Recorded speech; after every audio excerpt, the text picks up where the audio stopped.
Member DeGette for 5 minutes. Thank you so much. Ms. Pryor, first of all, I want to assure you that contrary to what the chairman said, the Democrats are not blaming farmers for high food prices.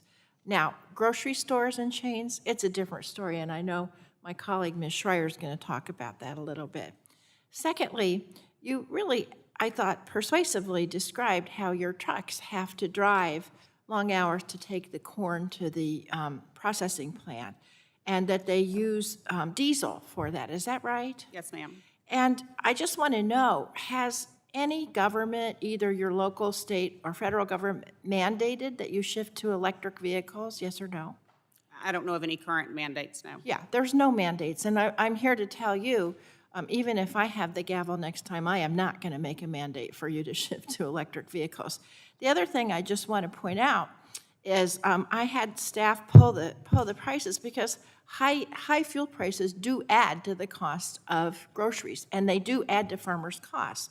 So in 2022, right after the huge spike and rise of fuel by the oil and gas companies, diesel was $5.81 a gallon. A year ago, it went down to $4.54 a gallon, and today, diesel is $3.56 a gallon. And I think it should be lower, but at least we're going in the right direction. Now, Mr. Fisher, I wanted to ask you, you contributed to Project 2025, correct? That's correct. And I want you just confirm to me, since you were one of the authors of Project 2025, that 900-page proposal calls for the elimination of the Office of Energy Efficiency and Renewable Energy, the Office of State and Community and Energy Programs, and the Loan Programs Office, correct? I believe that's correct, but I also want to clarify that I contributed more to the section on FERC than Okay, DOE. but so yes or no? Does it propose eliminating those? I believe that's true. Okay.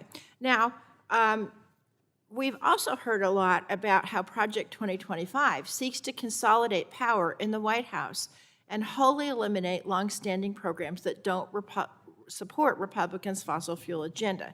So, Mr. Higgins, I want to ask you a couple questions. Mr. Fisher did confirm, sort of weakly, that Project 2025 calls for the elimination of EERE, SCEP, and LPO. By the way, that's on pages 379 and 369 of Project 2025, if anybody is uncertain.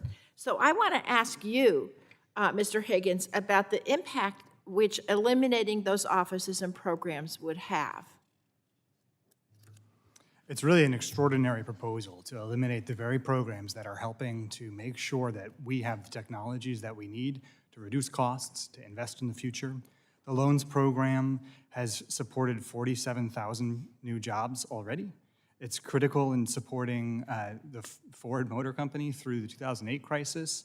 It helped today to make it possible for new investments in clean steel in Ohio. It's not just LPO.